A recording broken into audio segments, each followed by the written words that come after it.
Chris Elston, coming to us from beautiful Vancouver. Did you see this Libs of TikTok video in which you have children, innocent children, being interviewed by these men in drag, asking them questions like, what do you think? What do you think of me being in drag? Well, to them, you look like a freak show. I mean, why do they have to be exposed to this crap?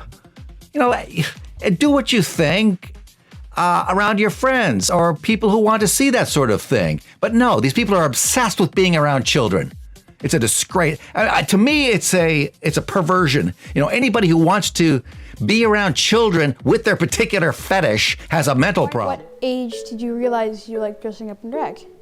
Oh, I have been dressing up since I was a little kid. I just didn't know drag existed because I have better wig access and better costumes. I have, grown up money, which isn't that real, but I don't have that much. But it's okay. Yeah. Do you think that boy can wear makeup? Yes. And would you agree that makeup is for everyone? Yeah. Yeah? Where do you buy your drag clothes? I bought this at Value Village, secondhand.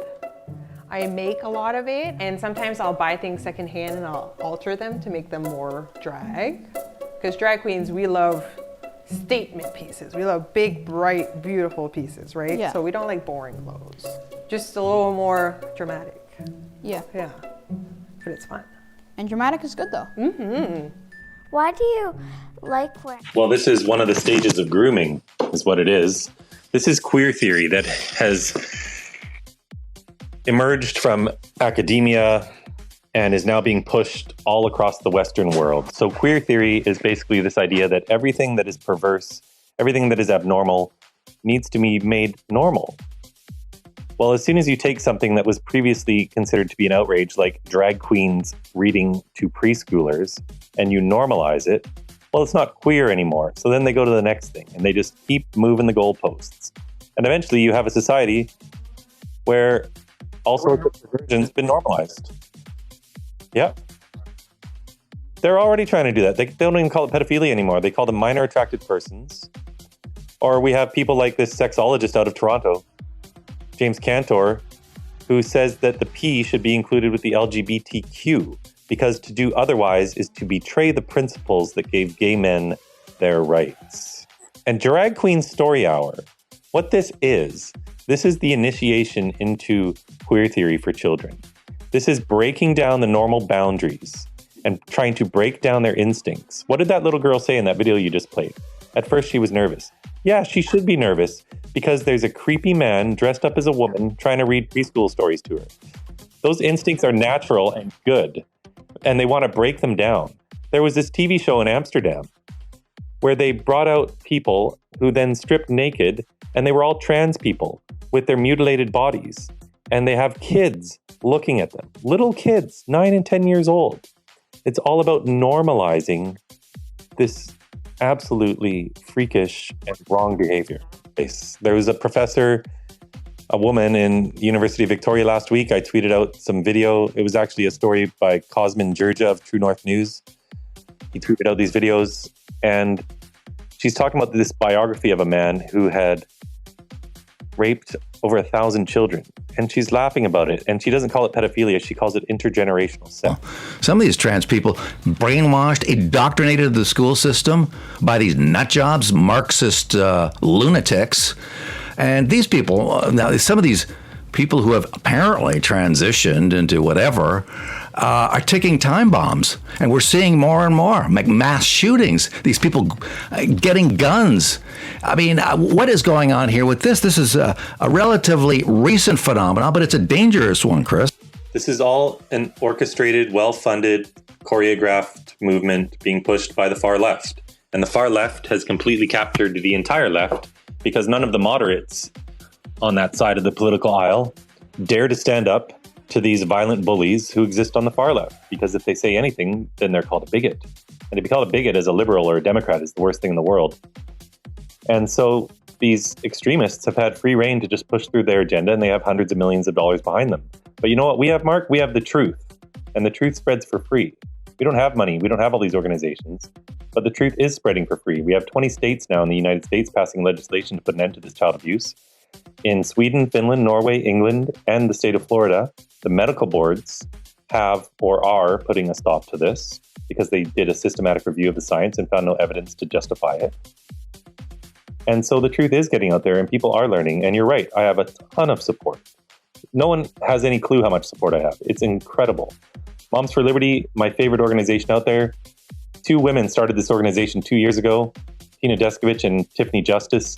They had both been school board members. Now they have 115,000 moms all across the country fighting to restore sanity for our kids, flipping school boards, that sort of thing. But up here in Canada, there are no organizations fighting it. There are no politicians speaking out about it at all. And even the Conservative Party voted to make it a criminal offense for a parent to help their little girl feel comfortable as a girl.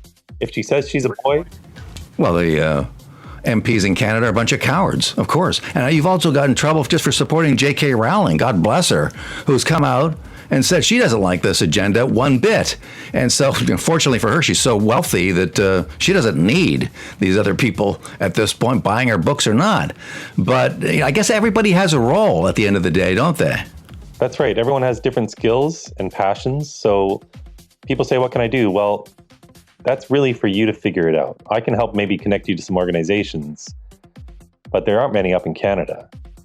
But everyone just has to take responsibility for this on their own. And even if it's just going to their school board meeting and speaking up there, speaking to their kid's teacher at school, they have to do that. At the start of every year, the first thing a parent should be doing is talking to the teacher. What do you think of gender ideology? That's what you should be asking that teacher. Are you going to be teaching my kid that they might be born in the wrong body? Because if they are, you can't keep your child in that class. That is not a safe environment for your child to be in, especially if your child's on the autism spectrum, because about half these kids who end up in gender clinics are on the autism spectrum. But you're getting tens of thousands of supporters, women's groups, Liberty women, conservative women, all kinds of women, particularly those concerned about the athletics, the world of athletics, where you have biological males competing with women, mopping the floor with them in, events like swimming. It's absolutely outrageous. I mean, the idea that these dudes in dresses will be winning awards for Women of the Year, it's beyond, it's gaslighting on a scale that we've never seen before. What the left is doing and what the government is doing and the media, they are whipping these mentally ill people into a frenzy, suggesting that there is a genocide going on against transgender people simply because we want children to receive proper mental health care before they sterilize and mutilate their bodies. But these people exist in echo chambers, and these different laws are passing now, and other countries are putting a stop to this. And the media and the government on the left is just getting these people all riled up. So it's no surprise to see violence is also amplified. We've seen it in New Zealand last week. My friend Alex Stein, very famous comedian, was assaulted 5 or 6 times last week. I think again yesterday. He's been assaulted numerous times. I've been assaulted 25 times. People in England, the police are even coming to women's houses because they wrote something on social media that was hurtful to a transgender person's feelings. There is no more protected class in the world than those who identify as transgender. But they say there's all this violence being committed towards them. There's none. There was, see it on video. I mean, do we have a hetero thing, for cis white dudes? Do we have how about that, since we're constantly under attack by these people, how about a parade for us? Maybe that's something that we should look at. Dignity and respect for all, except for white people, especially males. And you know what? Except for detransitioners. These young people who transition because they were deceived as children and they've suffered double mastectomies. They might be infertile now. Many of them have had their wombs cut out. A lot of these boys are stuck with a micropenis for life. I'm sorry if I'm getting too graphic. But these children are being harmed for life. And then they say, oh, I made a mistake. I was traumatized. I was depressed. I've been sexually abused or whatever. This isn't making me happier either. But now this permanent damage is done. Do they get love and respect? No, they get treated like they're the enemy. They get treated like anyone who leaves a cult. They're treated terribly. They're doxxed. they receive death threats simply for deciding that they're not really trans. If this was a body positive movement, like they claim it is, well, they would be celebrating everyone for finding their true self.